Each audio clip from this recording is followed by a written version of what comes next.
চলো তোমাদের আজকে গণিতের মজার একটা টেকনিক শিখাই। ধরো তোমাকে 2 অঙ্ক বিশিষ্ট কোনো সংখ্যা দেওয়া হয়েছে এবং সেটাতে দেখা যাচ্ছে শেষের একটা অঙ্ক 5 আছে। এইরকম সংখ্যাকে তুমি কিভাবে বর্গ নির্ণয় করবা বলো তো? ধরো যে কোনো একটা সংখ্যা আমি নিলাম 65, মানে যার শেষে 5 আছে এরকম একটা সংখ্যা নিলাম 65।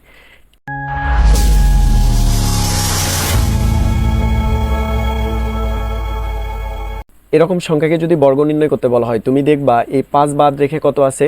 6। তাহলে 6 এর পরের ঘরকে তুমি কল্পনা করবা। 6 এর পরের ঘর হচ্ছে কত? 7।